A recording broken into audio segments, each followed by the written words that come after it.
नमस्कार. Varadanand food safety कन्सल्टन्सीच्या या चॅनलवरती आपलं हार्दिक स्वागत आहे. आज आपण पाहणार आहोत की फूड सेफ्टी ऑफिसर जो दुधाचे नमुने घेतात ते दुधाचे नमुने ते कशा प्रकारे घेतात. तर दुधाचे नमुने घेताना समजा 500 ml चे जे 4 पॅकेट असतात ते घेतात. म्हणजे त्यांना 2000 ml हे दूध तपासणीसाठी घेणं आवश्यक आहे. तर मग समान लेवल असलेले आयडेंटिकल लेवल असलेले 4 दुधाचे पॅकेट म्हणजे 500 ml चे पॅकेट ते घेतात आणि 500 ml चे पॅकेट घेतल्यानंतर ते पॅकेट ते फोडतात आणि ते प्रत्येकी 500 ml दूध एका स्वच्छ कोरड्या रिकाम्या स्टीलच्या पातेल्यामध्ये ते 500 ml 500 ml असं करून 2000 ml दूध त्यामध्ये घेतात. त्यामध्ये 160 ड्रॉप हे फॉर्मलिनचे टाकले जातात, जो संरक्षक आहे.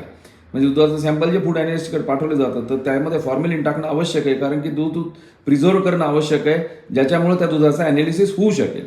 आणि मग त्यानंतर ते दूध ते 2000 ml आणि त्याच्यामध्ये फॉर्मलिन जे ड्रॉप टाकले त्याच्या अगोदर ज्यावेळेस ते 2000 ml दूध घेतात त्यावेळेस ते पूर्ण दूध हलवतात, अँटी क्लॉकवाईज पूर्ण ढवळून घेतात, एकजीव करतात आणि त्यामध्ये 160 ड्रॉप फॉर्मलिन टाकल्यानंतर सुद्धा परत ते दूध अँटी क्लॉकवाईज आणि क्लॉकवाईज ढवळलं जातं, पूर्ण ते एकजीव केलं जातं.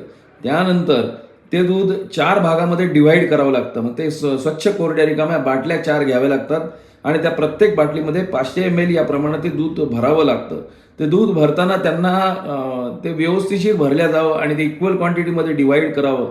या दृष्टिकोनातून त्यांनी जर त्या ठिकाणी फनेल वगैरे वापरलं तर त्यांना ते स्वच्छ कोरडं रिकामं असणं आवश्यक आहे आणि ते त्याच्यामधून मग दूध ते प्रत्येक बाटलीमध्ये भरतात आणि भरल्यानंतर ती प्रत्येक बाटलीच्या तोंडात त्याचं झाकण लावतात आणि स्क्रू कॅप त्याची लावल्या अगोदर त्याच्यामध्ये प्लॅस्टिकचं हे असतं, कॉर्क असतो, तो लावतात. त्याच्यावरती ते फिरकीचं झाकण लावून त्याच्यावरती एक सील मारतात आणि ते दूध सील बंद करतात.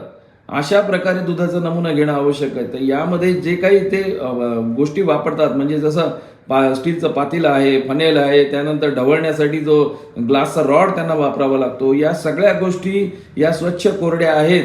म्हणजे स्टीलचं पातेलं स्वच्छ कोरडं रिकामं आहे आणि काचेच्या बाटल्या स्वच्छ कोरड्या रिकाम्या आहे, ते बघावं लागतं. त्याचप्रमाणे रॉड आणि जे फनेल वापरतात ते सुद्धा त्यांना स्वच्छ कोरडं आहे, या गोष्टी त्यांना पंचनाम्यामध्ये विशद करणं आवश्यक आहे.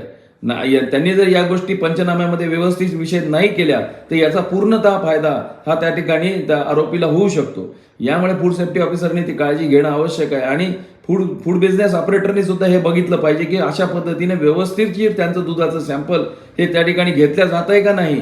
आणि जर त्यांना जर स्वच्छ कोरड्या रिकाम्या बाटल्या आढळल्या नाही, स्वच्छ पातेलं आढळलं नाही तर ते ऑब्जेक्शन घेऊ शकतात. तर अशा प्रकारे आपण प्रत्येक गोष्टी फूड सेफ्टी ॲक्टच्या बघणार आहोत. आपल्या सहकार्याबद्दल धन्यवाद.